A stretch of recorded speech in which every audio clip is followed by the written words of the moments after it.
أعوذ بالله من الشيطان الرجيم. بسم الله الرحمن الرحيم.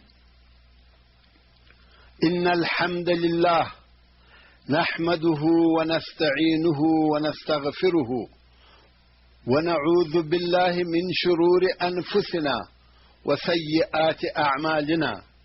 من يهده الله فلا مضل له ومن يضلل فلا هادي له، وأشهد أن لا إله إلا الله وحده لا شريك له، وأشهد أن محمدا عبده ورسوله، صلوات الله وسلامه على سيد المرسلين رحمة للعالمين محمد وآله وأصحابه وأهل بيته أجمعين. أما بعد، السلام عليكم ورحمة الله وبركاته. د قصص الأنبياء عليهم السلام نهمه فته. محترم ورونو، په تیره اتمه فته کې موږ هغه حالات بیانول چې د مصر ښځو پر زلیخا بد ویل چې دا څنګه د خپل مرئي څخه د هغه د نفس غوښتنه کوي، او دغه خبرې دونه ډېرې سوې چې په خپله تر زلیخا پورې راورسېدې چې د مصر ښځې ستا په باره کې دغسې او دغسې وایي. نو کله چې زلیخا د دغو ښځو دغه خبرې واورېدې چې د دې غیبت کوي او طعنې پر وایي، حال دا چې دا د ملامتیا ویلو وړ او لایقه نه ده. غواړي چې دغو ښځو ته یې وښکاره کړي چې دا داسې مرئي نه دی لکه تاسې چې خیال او ګمان کوئ، او نه دی د هغو مرئیانو د جملې څخه دی چې تاسې یې لرئ. نو یې میلمستیا جوړه کړه. یو څوک یې دغو طعنهګرو ښځو ته ورولېږئ. دوی یې خپل کور ته د میلمستیا دپاره راوغوښتې. واعتدت لهن متکئا، او د دغو ښځو دپاره یې د تکیه کولو ځای جوړ کړئ. د میلمنو ښځو دپاره یې د ناستې ځای جوړ کړئ. بالښتان یې ورته کښېښول. وآتت كل واحدة منهن سكينا، او د دوی څخه یې هرې ښځې ته چاړه ورکړه. یعنې د خوړو په جمله کې داسې خواړه هم وه چې په چاړه سره سپینېده یا پرې کېده، لکه سیب یا داسې نور. نو خود یې هرې ښځې ته د دغه خوړو د پرې کولو یا سپینولو دپاره چاړه ورکړه. او هلته یې په یوسف علیه السلام هغه چې د اولې ځوانۍ په ښایست کې و ښه کالي او لباس واغوستی. نو خود داسې معلومېدی لکه د 14 سپوږمۍ یا تر هغه هم ښایسته. وقالت اخرج علیهن، او بیا یې یوسف علیه السلام ته ورغږ کړه چې دغو ښځو ته ورسه. یعنې کله چې ښځې د هغې میوې په سپینولو یا پرې کولو مشغوله سوې، نو یې یوسف علیه السلام ته وویل پر دوی ورووځه، د دوی د ناستې ځای ته ورسه. فلما رأینه اکبرنه، کله چې ښځو یوسف علیه السلام ولیدی، دغه د ده ښایست ته یې وکتل، ډېر لوی او عظیم یې وباله. مبهوته سوې او حق پک پاته سوې چې دا څونه ښایست دی.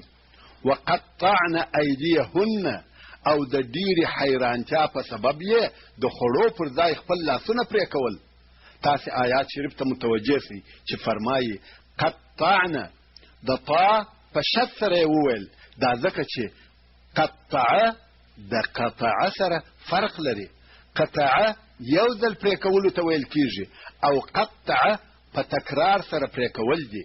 یعنې دغو ښځو یو وار نه بلکې په تکرار سره خپل لاسونه پرې کول او په ځان نه پوهېدې. دا نو څنګه او څونه ښایست و چې یوسف علیه السلام درلودی. ښځې لاسونه پرې کوي او په ځان نه پوهېږي. بیا نو دغو ښځو وویل وقلنا حاش لله ما هذا بشرا، او په تعجب سره یې وویل الله جل جلاله لره پاکي ده چې داسې صورت یې هم جوړ کړی دی. دوی هیڅ دا ګمان نه کاوه چې په انسانانو کې دي دونه او دغسې ښایست موجود وي. دغه ځوان د بشر له جنسه نه دی، ځکه دغسې ښایست په بشر او انسانانو کې نسته. ان هذا الا ملک کریم، نه دی دغه ځوان مګر یوه مکرمه ملائکه ده. دا خو د مصر شذو د یوسف علیه السلام د جمال او شایست صفت وکړي. مګر زما دلته د یو شاعر هغه شعر را په یاد سو چې د رسول الله صلی الله علیه و آله وسلم د جمال او کمال په صفت کې وایي: یوسف ته غوسې سوې کګوتې پر ده قربان کړه صحابه و خپل سرونه. یعنی د یوسف علیه السلام د شایست په لیدلو سره که د مصر ښځو خپلې ګوتې پرې کولې، خو د رسول الله صلی الله علیه و آله وسلم د ظاهري او باطني جمال او کمال په سبب اصحاب کرامو سرونه تر قربانول. بیرته قصې ته راس. نو کله چې ښځو وویل نه دی دغه ځوان مګر یوه مکرمه ملائکه ده، زلیخا ته موقع په لاس ورغله او ښځو ته یې په لوړه غاړه وویل: قالت فذلكن الذي لمتنني فيه ولقد راودته عن نفسه فاستعصم. اوس زلیخا نه هغه خپله جریمه پټه کړه او نه وشرمېدل، بلکې په ښکاره سره یې دغو ښځو ته وویل: دا هغه ځوان دی چې تاسې زه د ده په محبت کې ملامته کړی وم. او بیا یې د ده علیه السلام د عفت او پاکۍ بیان وکړي او ویل: هو، خامخا ما د خپل مقصد غوښتنه د ده د نفس څخه وکړه، مګر ده ځان وساتي. هغه زما غوښتنه یې قبوله نه کړه، بلکې منع یې وکړه او ځان یې په شدت راڅخه وساتي، چې دا د فاستعصمه ترجمه ده. او د زلیخا دغه خبره چې ویل یوسف علیه السلام په شدت سره ځان وساتي او زما غوښتنه یې ونه منل، د دې دپاره چې یوسف علیه السلام د بد او فاحش کار هیڅ اراده نه ده کړې، د نورو دلایلو ترڅنګ بل دلیل دی. د تفسیر د علماو د جملې څخه یو تفسیر کوونکی پر دغه موضوع چې یوسف علیه السلام د زلیخا د ملاعبت هیڅ قصد نه دی کړی او نه یې په زړه کې څه ورګرځېدلي دي، لس دلیله بیان کړي دي چې یو د هغو لسو دلایلو څخه دغه د زلیخا قول دی چې وایي فاستعصمه، یعنی او د خپل ځان په شدت راڅخه وساتي. او زلیخا پر خپلو خبرو دغه خبره هم زیاته کړه: ولئن لم یفعل ما آمره لیسجنن وليكون من الصاغرين. او قسم دی که دی دغه کار ونه کړي چې دغه زه یې په امر کوم، خامخا به دی بندي کړل سي او خامخا به په بندیخانه کې د بې عزتو او کښتو خلقو څخه سي. زلیخا تر اوسه پر هغه خپله غوښتنه ټینګه ولاړه ده او د یوسف علیه السلام څخه معاشرت او ملاعبت غواړي، او که دی دغه کار ونه کړي په بندیخانه سره یې بیروي. خبره پر دغه ځای پای ته نه ورسېده، بلکې ټولو ښځو پر یوسف علیه السلام مخ ور واړاوه. اوس یوازې زلیخا نه ده، بلکې ټولې ښځې پورې وموښتې او هره یوه ورته وایي چې د زلیخا خبره ومنه، که نه بندي کېږي او تکلیفونه در باندې تېرېږي. دلته یوه بله خبره لا هم زیاته سوه، هغه دا چې اوس یې هره ښځه د ځان دپاره غواړي. حالات داسې حد او اندازې ته ورسېدل چې د شرف او حیا مسئله له منځه ولاړل. ټولې ښځې د یوسف علیه السلام په جمال او شایست کې محو دي. او د دې خبرې دلیل چې یوازې زلیخا نه بلکې ټولو ښځو یوسف علیه السلام غوښتی، د مصر د پاچا هغه خبره ده چې په وروسته کې دغو ښځو ته وایي: قال ما خطبكن اذ راوتن یوسف عن نفسه. یعنی پاچا هغو ښځو ته وویل: ستاسې څه حال و کله چې تاسې له یوسفه د ده د نفس غوښتنه وکړه، چې دغه کیفیت به پر خپل وخت درته بیان سي. نو د یوسف علیه السلام څخه چا د معاشرت غوښتنه وکړه؟ ټولو ښځو. دغه د مصر د وزیرانو او رئیسانو ټولې ښځې پر راټولې سوې او هره یوه د ځان دپاره غوښتنه ځینې کوي. مال، جمال او منصب ټوله یوسف علیه السلام ته سره یو ځای سوي دي او ټوله د ده څخه معاشرت غواړي. مګر یوسف علیه السلام د دغو ښځو په جواب کې څه وکړه او څه یې وویل؟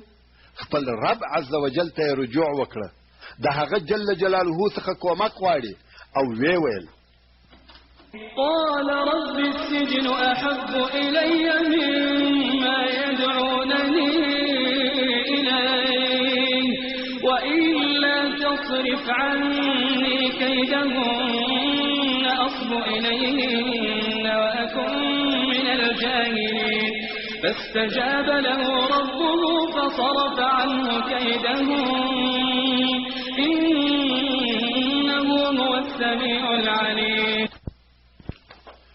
یوسف علیه السلام وویل زما ربه بندیخانه ما ته تر هغه کار ډیره خوښه ده چې دغه ښځې ما هغه کار ته بولي. دلته هم یوسف علیه السلام یوازې زلیخا نه کړه یاده چې دا مې وربولي، بلکې ویې ویل یدعونني تر هغه کار چې دغه ټولې ښځې ما هغه ته وربولي. او ای الله ته د دوی چم او فریب زما څخه وګرځوې، او که ته د دوی مکر او فریب زما څخه ونه ګرځوې زه به دوی تمایل سم او بیا به د دغه میلان په سبب د جاهلانو څخه سم. الله جل جلاله د یوسف علیه السلام د دغه غوښتنې په اړه فرمایي نو د ده رب عز وجل دغه د دعا قبوله کړه، نو یې د ده څخه د دغو ښځو مکر او فریب وګرځاوه. بېشکه چې الله جل جلاله ښه اورېدونکی او ښه عالم دی. ښځو په خپلو ټولو چمو او شیطاني طریقو خپل کوښښ وکړي، خو یوسف علیه السلام د دوی غوښتنه نه کړه قبوله او په شدت سره یې ردوله. په الهي ساتنه سره وساتل سو. دغه خبر په ټول مصر کې نشر سو، ځکه دا وار د ډیرو ښځو معامله وه، خو خاصتا د زلیخا حالات ډیر بیانېدل. دلته نو د عزیز د ښځې زلیخا نوم ډیر بد سو، ځکه د خلقو آوازې ټولې داسې وې چې د عزیز ښځه د خپل مرئي څخه معاشرت غواړي. نو د عزیز ښځه د عزیز سره د مشورې دپاره کښېنسته او ویل دغې موضوع زه رسوا کړم، زما عزت را وساته. پس له ډیرو خبرو او ډول ډول مشورو څخه یې یو عجبه کار وکړی.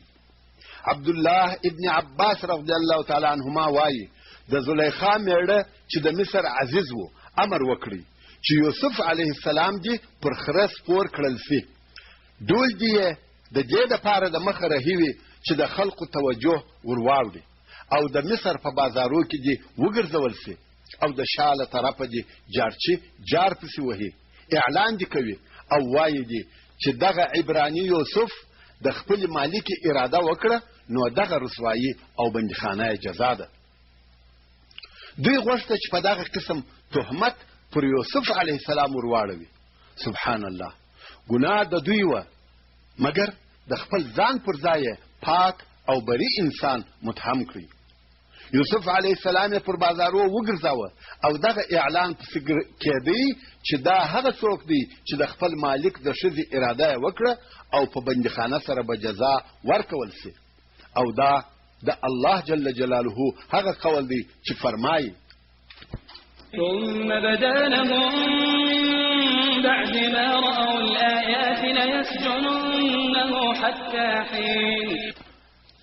یعنی او بیا ښکاره سو دوی ته، یعنی پس له هغه چې دوی د یوسف علیه السلام د پاکۍ دلایل ولیده چې د هغه ماشوم شاهدي وه او د شا له طرفه د ده علیه السلام د کمیس سریوالی و، د ښځو د لاسو پرې کېدل وه، بیا هم دوی په دغه کې د ځان مصلحت ولیدی چې یوسف علیه السلام دې خامخا د څه مودې دپاره بندي کړي چې دغه د خلقو خبرې ورکې سي. دوی دغه کار د دې دپاره وکړي چې د عامو ښاریانو په نیز د عزیز ښځه بری کړي او تهمت پر یوسف علیه السلام ورواړوي. کله چې یوسف علیه السلام بندیخانې ته ننیستی، په دغه وخت کې د ده سره دوه نور ځوانان چې پر هغو هم د بندي کولو حکم سوی و بندیخانې ته ننه ایستل سوه. په دغو دوو نفرو کې یو نفر د مصر د پاچا د خوړو پخونکی اشپز و، او هغه بل نفر د مصر د پاچا د مجلس ساقي د اوبو یا شرابو ویشونکی و.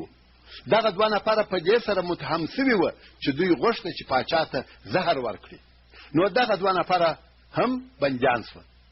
په بندیخانه او د بندیانو په منځ کې د یوسف علیه السلام د همت او امانت، صداقت او شو اخلاقو، د خلقو سره زړسوی او ډیر عبادت کول، د خوبو ترجمه او نورو نیکیو آوازه نشر سوه.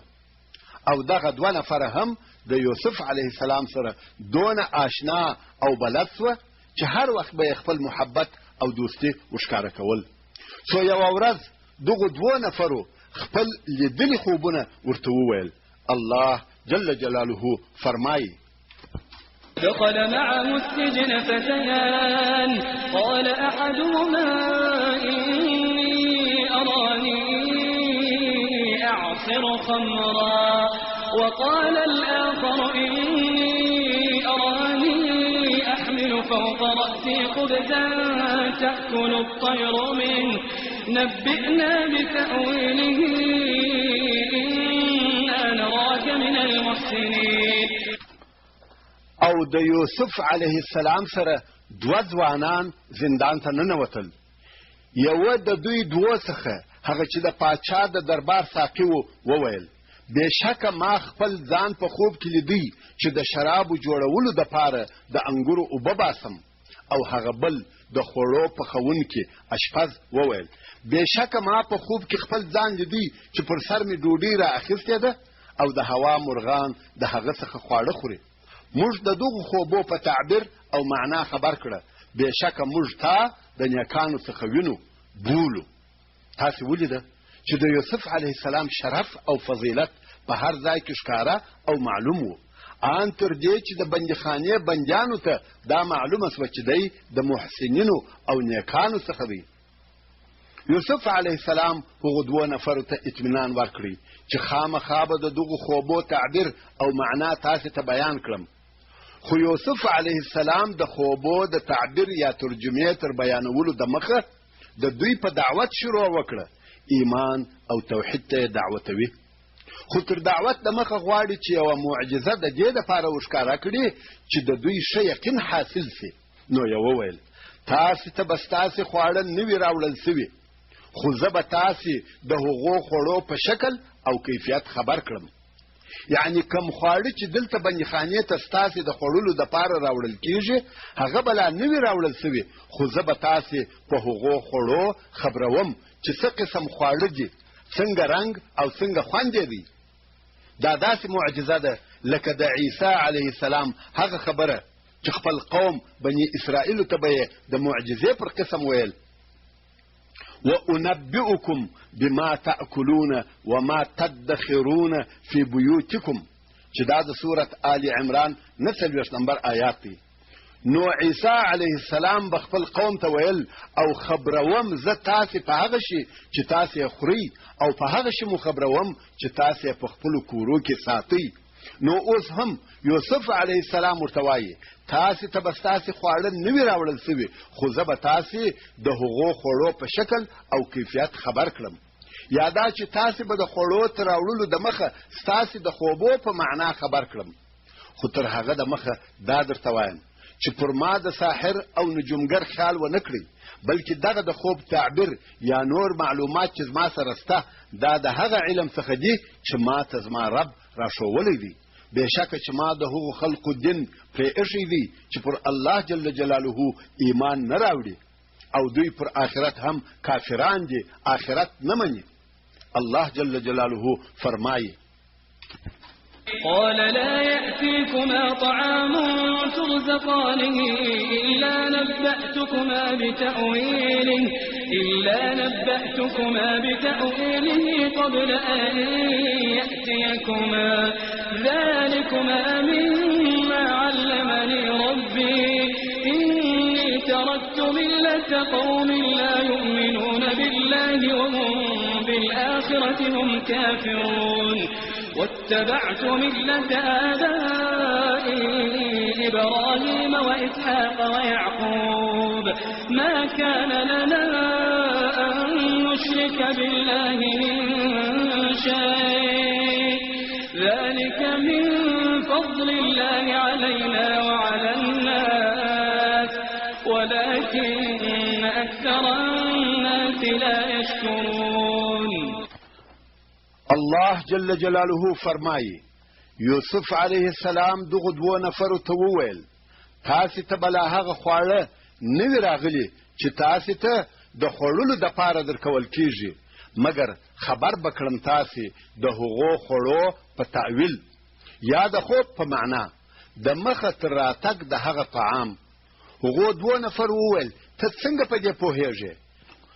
یوسف علیه السلام وویل دغه د خوبو تعبیر یا نور معلومات د هغه علم څخه دي چې زما رب عز وجل ما ته راښولی دي. بېشکه ما د هغو خلقو دین پرې ایښی دی چې پر الله جل جلاله ایمان نه راوړي او دوی پر آخرت هم کافران وي. اوس یوسف علیه السلام دغو نفرو ته خپل عقیده، خپل دین، خپل ځان او خپله کورنۍ ورښیي چې زه څوک یم او دین مې څه شی دی. نو یې وویل او ما د خپلو پلرو د دین متابعت کړی دی چې ابراهیم، اسحاق او یعقوب علیهم السلام دي. خپل پلار او نیکهګان یې وروښول او د هغه وخت خلقو ابراهیم علیه السلام پیژندی ځکه د ابراهیم علیه السلام حالات او اخبار شاوخوا پر ځکه نشر شوي وه. نو ځکه یې ځان وروښاوه چې زه د هغه د اولادې څخه یم. ورونو کله چې د رسول الله صلی الله علیه و آله وسلم څخه پوښتنه وسوه چې کریم څوک دی، هغه علیه الصلاة والسلام وفرمایل کریم ابن الکریم ابن الکریم ابن الکریم، یوسف ابن یعقوب ابن اسحاق ابن ابراهیم علیهم السلام، چې نبی ابن نبی ابن نبی ابن نبی دی. دغه شرف بیل یوسف علیه السلام بل څوک نه لري چې دا د کرم او شرف هغه لوړه درجه ده. همدارنګه د رسول الله صلی الله علیه و آله وسلم په اصحاب کرامو کې داسې خاص څوک شته چې دی د ده پلار، د ده زوی او د ده لمسی ټول د رسول الله صلی الله علیه و آله وسلم اصحاب وي چې دغه څوک حضرت ابوبکر صدیق رضی الله تعالی عنه دی او دغه شرف بیله د رضی الله تعالی عنه بل هیڅ چاته نه دی حاصل سوی. د ابوبکر صدیق رضی الله تعالی عنه پلار چې ابو قحافه ورته ویل کېده او نوم یې عثمان دی، صحابي دی. د ابوبکر صدیق اولادونه اصحاب دي او په لمسیانو کې اصحاب کرام شته چې مشهوره یې عبدالله ابن زبیر رضی الله تعالی عنه دی. بیرته قصې ته راسه. یوسف علیه السلام د خپل پلار او نیکه تر ښوولو وروسته هغو دوو نفرو ته خپل دین وښیي او ویې ویل چې دا د پاته آیات شریف ترجمه ده. موږ ته نه ښایي چې هیڅ شی د الله جل جلاله سره شریک وګرځوو. دغه توحید او د توحید عقیده پر موږ او پر نور خلقو د الله جل جلاله فضل او احسان دی، مګر ډیر خلق دغه د انبیاو د راتګ چې بشر ته یې د توحید عقیده ورسره راوړې ده شکر نه ادا کوي. صاحب السجن أأرباب متفرقون خير أم الله الواحد القهار ما تعبدون من دونه إلا أسماء سميتموها أنتم وآباؤكم ما أنزل الله بها من سلطان إن الحكم إلا لله أمر أن لا تعبدوا إلا إياه ذلك الدين القيم ولكن أكثر الناس لا يعلمون. یوسف علیه السلام وویل ای زما د زندان ملګرو، آیا متفرق بیلابیل پاشلی خدایان شدي که هغه الله جل جلاله شدي چې یو دی، په خپل الوهیت کې شریک نه لري، پر ټولو او په هر شي کې ډیر قوي غالب دی. بیل الله جل جلاله تاسې د بل شي عبادت نه کوئ مګر د څو داسې نومونو عبادت کوئ چې هغه نومونه تاسې او ستاسې پلرونو ایښي دي. یعنی بیل الله جل جلاله چې تاسې بل د هر شي عبادت کوئ هغه داسې شیان دي چې تاسې او ستاسې پلرونو یې نومونه ایښي دي، خو هغه شیان هیڅ حقیقت نه لري. الله جل جلاله د هغو په عبادت کولو کم دلیل، حجت او سند نه دی نازل کړی، نه دی حکومت د هیچا مګر یوازې الله جل جلاله لره دی. امر یې کړی دی چې تاسې د هیچا عبادت مه کوئ مګر یوازې د الله جل جلاله. دغه د جل جلاله عبادت کول صحیح حق او ښکاره دین دی، مګر ډېر خلک په حق لار نه پوهیږي. ورونو، پر مځکه به د الله جل جلاله حکم چلیږي، عبادت به د الله جل جلاله کیږي، بیل دی چې حکم یوازې د الله جل جلاله وي او بیل دی چې عبادت یوازې د الله جل جلاله وي. بل دین نه دی، بلکې هغه ته شرک ویل کیږي. نن ورځ داسې ډېر حاکمان شته چې حکم لله نه غواړي. هو، دا قبلوي چې عبادت لله وي، مګر حکم لله اسلامي شریعت نه غواړي. مګر الله جل جلاله دا قانون ایښی دی چې په هره مسئله کې به حاکم الله جل جلاله وي. تر هغه وخته پوره دین نشته چې حکم لله نه وي او عبادت لله نه وي. عقیده او شریعت دواړه د دین دپاره شرط دي، خو دا چې یوازې عقیده وي او شریعت نه وي، د شریعت متابعت نه وي، دې ته دین نه ویل کېږي. د تبلیغ او دعوت د فریضې تر ادا کولو وروسته یوسف علیه السلام د دوی د خوبو تعبیر او معنا ورته بیان کړه او ورته ویل: يا صاحبي السجن أما أحدكما فيسقي ربه خمرا وأما الآخر فيصلب فتأكل الطير من رأسه قضي الأمر الذي فيه تستفتيان وقال للذي ظن أنه ناج منهما اذكرني عند ربك فأنساه الشيطان ذكر ربه فلبث في السجن بضع سنين. زما د زندان ملګرو، هغه یو ستاسي هغه چې په خوب کې انګور اوبه کول هغه به ایلسي، په خپل مالک او بادار به شراب وچشي، د پخوا په شان به بیرته پر خپل وظیفه مقرره سي. او هر څه چې دغه بل دی د پاچا اشپز یا د خوړو پخونکی هغه به پر صلیب یا پر دار وځړول سي، تر څو چې مرغان به د ده له سره خواړه خوري. هغه څوک چې هغه ته یې وویل چې ته به ووژل سې، هغه وویل زما خوب داسې نو. یوسف علیه السلام وویل هغه خبره او کار فیصله سو چې تاسې د هغه په باره کې فتوا او تعبیر غوښتی وو. خبره خلاصه سوه، نور نو ته اختیار نه لرې، د الله جل جلاله حکم وسو. بیا نو یوسف علیه السلام پر هغه چا د خپل ځان سپارښت وکړي چې د هغه د خلاصېدلو یقین یې و. الله جل جلاله فرمایي او یوسف علیه السلام هغه یې وته چې د هغه په اړه یې یقین و چې دی خلاصېدونکی دی او بیرته به د پاچا په دربار کې ساقي وي. نو هغه ته یې وویل زما مظلومیت ستا د بادار یعنی پاچا په حضور یاد کړه چې داسې یو بېګناه سړی د ډېرې مودې راهیسې په زندان کې پروت دی او بیا واقعا هم هغه یو چې اشپز و په دار وځړول سو، خو هغه بل بیرته د پاچا د دربار ساقي سو. نو د دغه ساقي څخه د یوسف علیه السلام یادول شیطان هیر کړه چې خپل بادار ته د یوسف علیه السلام حال ووایي. نو یوسف علیه السلام 7 کاله په زندان کې پاته سو او څوک نه د حال پوښتنه کوي، نه څوک د ده په حال خبر دی. په دغه هېرېدلو کې د الله جل جلاله اراده وه چې یوسف علیه السلام ته ښوونه وکړي، درس ورکړي چې خپلې غوښتنې د خپل رب عز وجل څخه کوه، نه د عاجزه بندګانو څخه. په یوه روایت کې وایي چې جبریل علیه السلام و یوسف علیه السلام ته راغلی او ویل یا یوسف د خپلو ورونو څخه چا نجات درکړي؟ د علیه السلام ویل الله. بیا یې ورته ویل د تا څخه چا راویستې؟ د علیه السلام ویل الله. بیا یې ورته ویل پس له هغه چې مریی وې چا آزاد کړې؟ د علیه السلام ویل الله.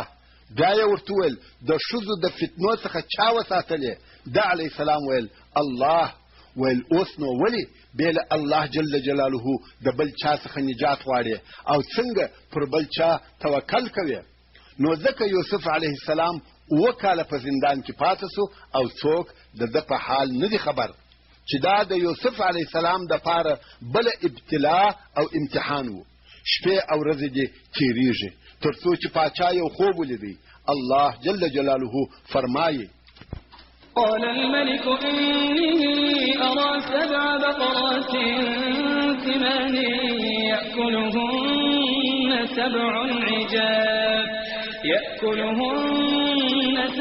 عجاف و7 سنبلات خضر وأخر يابسات يا أيها الملأ أفتوني في رؤياي إن كنتم للرؤيا تعبرون قالوا أضغاث أحلام وما نحن بتأويل الأحلام بعالمين.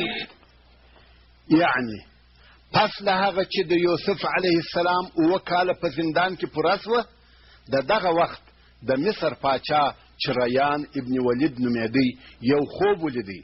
نو یې خپلو وزیرانو او درباریانو ته وویل ما په خوب کې 7 چاغې غواوې ولیدې او له بله طرفه 7 ډنګرې غواوې راغلې او د دغو چاغو غواوو په خوړلو یې شروع وکړه او بیا مې ولیده چې 7 د غنمو زرغونه وږي دي او هلته نور 7 وچ وږي دي.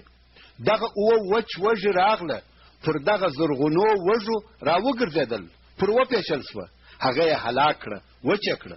نو ای درباریانو که تاسې د خوب ترجمه او تعبیر کولای سئ نو زما د دغه خوب ترجمه راکړئ ځکه زه یې په تشویش کې اچولی یم. وزیرانو او درباریانو وویل دا ګډوډ خیالي خوبونه دي او موږ دغسې خیالي او ګډو وډو خوبو په تعبیر او ترجمه نه پوهیږو. خوب ګډوډ نه و، اصلا هغه خلق د خوبو د تعبیر په فن کې ناپوهان وه. څرنګه چې د خپلې ناپوهۍ اقرار یې نسوای کولی نو یې وویل دا بیکاره او پریشانه خیالات او ګډوډ خوبونه دي. په دغه وخت کې چې د پاچا درباریان د پاچا د خوب د ترجمې او تعبیر څخه عاجزه سوه د هغه ساقي چې یو ځل بندي سوی و او بیا راخلاص و هغه خپل ملګری یوسف علیه السلام یې د دغه خوب د ترجمې دپاره ورپه یاد سو. الله جل جلاله فرمایي وقال الذي نجا منهما وادكر بعد أمة أنا أنبئكم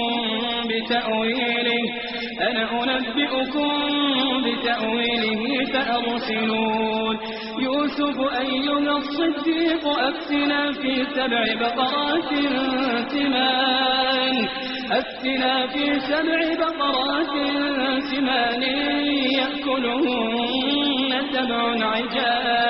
يأكلهن 7 عجاف و7 سنبلات خضر وأخر يابسات لعلي أرجع إلى الناس لعلهم يعلمون قال تزرعون 7 سنين دابا فما حصدتم فذروه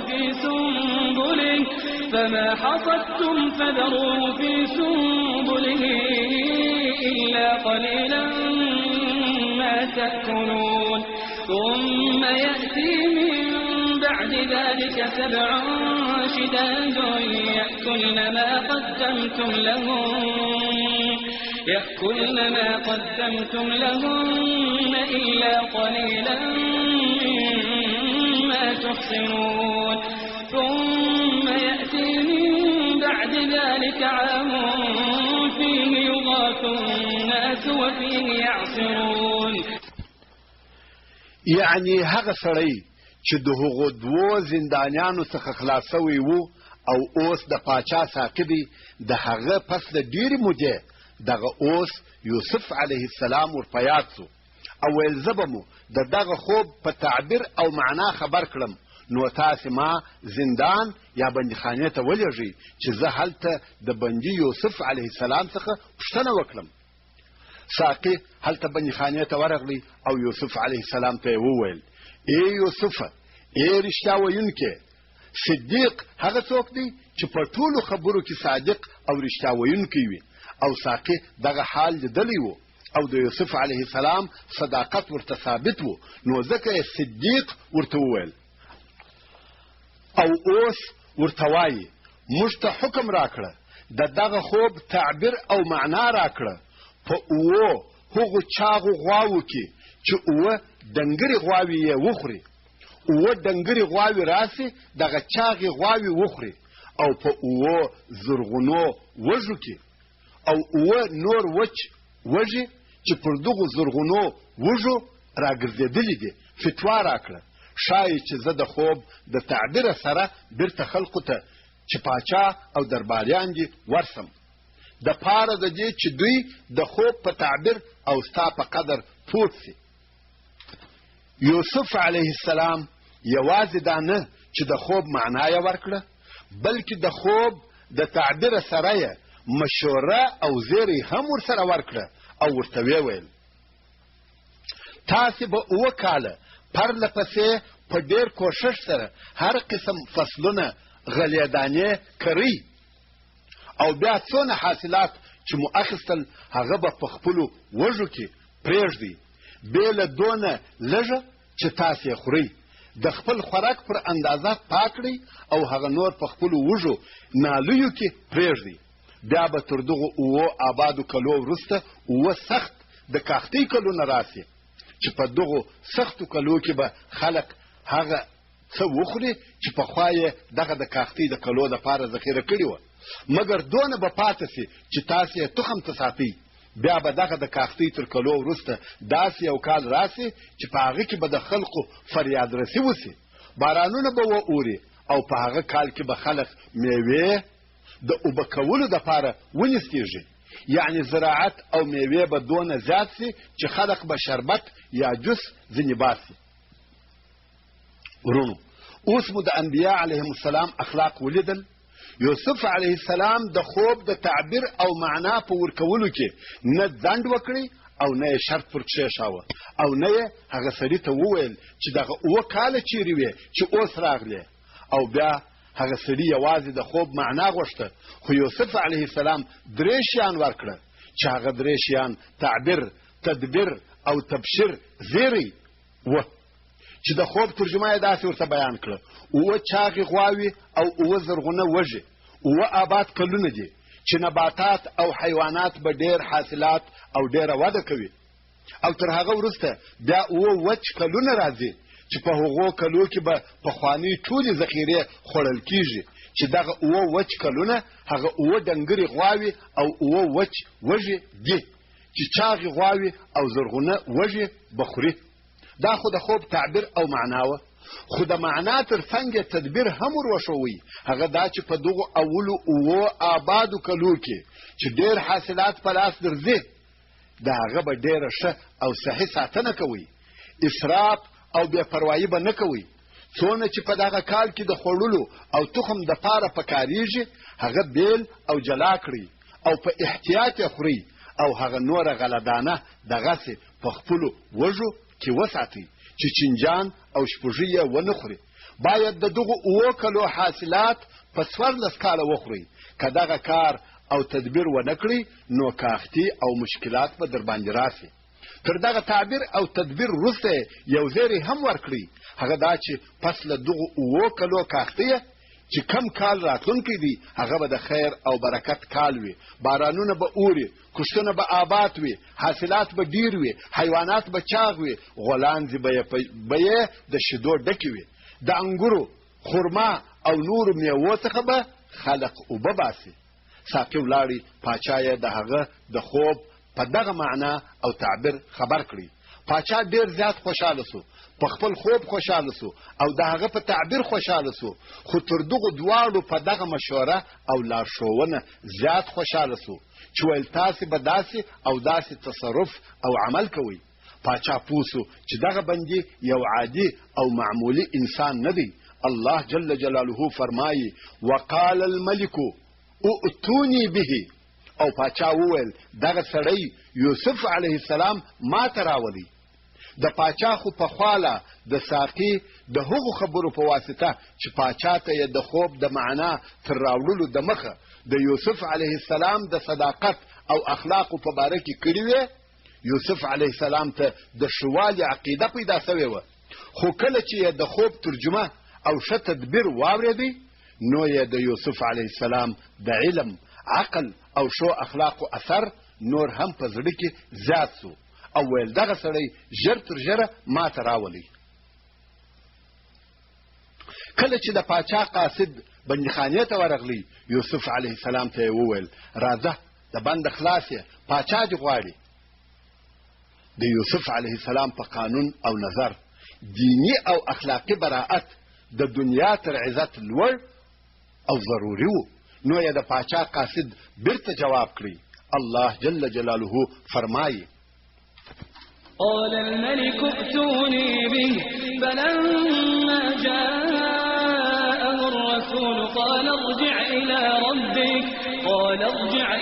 ربك فاسأله ما بال النسوة اللاتي قطعن أيديهن إن ربي بكيدهن عليم. پاچا خو وویل چې دغه سړی ما ته راولي، مګر کله چې د پاچا قاصد بندخانې ته ورغلی یوسف علیه السلام ته وویل راځه د بند خلاص یې پاچا دې غواړي. یوسف علیه السلام ورته وویل ته بیرته خپل بادار ته ورسه او پوښتنه ځینې وکړه چې د هغو ښځو څه حال و. آیا تاسې ته د هغو ښځو د قصې حقیقت معلوم سوی دی چې د میلمستیا په وخت کې خپل لاسونه پرې کړي وه؟ بېشکه چې زما رب عز وجل د هغو ښځو په مکر او فریب ښه خبر دی. سبحان الله. آیا دا عجبه نه ده چې یو سړی 7 کاله په بندیخانه یا زندان کې بندي وي او د پاچا قاصد دې ورته راسي وایي راځه راووځه ته خلاص یې، خدای دې وایي یا نه وځم. هو یوسف علیه السلام هغه څوک و چې دا یې نه غوښته چې بې له عزت او براعته له زندانه ووځي. لومړی باید د ده پاکي او بېګناهي ثابته سي او بیا ووځي. په هغه حدیث شریف کې چې امام بخاري او امام مسلم یې د ابو هريره رضی الله تعالی عنه څخه روایتوي، رسول الله صلی الله علیه و آله وسلم د یوسف علیه السلام په وصف او تعریف کې فرمایي که زه دونه موده په زندان کې پاته سوی وای لکه څونه چې یوسف علیه السلام پاته و، د دغه بلون کې غوښتنه به مې قبوله کړې وای، سمدستي به ورسره وتلی وای. بیرته قصې ته راس. یوسف علیه السلام په دغه انکار سره پاچا متوجه کړي چې د هغې مشهورې قصې تحقیق وکړي. ښایي اوس هغه ښځې حقیقت ووایي چې ګناه د چا وه. پاچا هم په تحقیق او معلوماتو شروع وکړه. هغه ښځې سره راټولې کړې او ورته ویې ویل ما خطبکن اذ راوتن یوسف عن نفسه. پاچا هغو ښځو ته وویل ستاسې څه حال و کله چې تاسې د یوسف علیه السلام د نفس غوښتنه د ده څخه وکړه؟ ده تاسې ته میلان وکړي که یا؟ قلنا حاش لله ما علمنا علیه من سوء. ټولو ښځو وویل الله جل جلاله لره پاکي ده، موږ ته پر یوسف علیه السلام هیڅ بدي نه ده را معلومه سوې، هیڅ بدي مو نه ده پر لیدلې.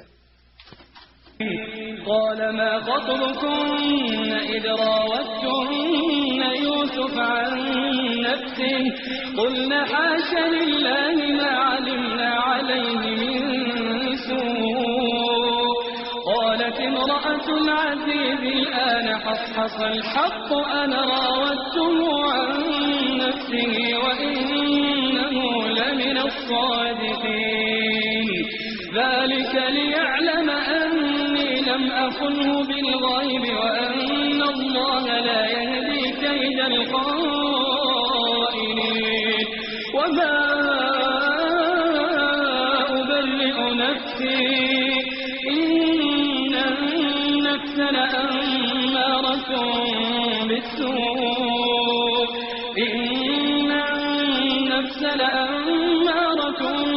بالسوء إلا ما رحم ربي إن ربي غفور رحيم.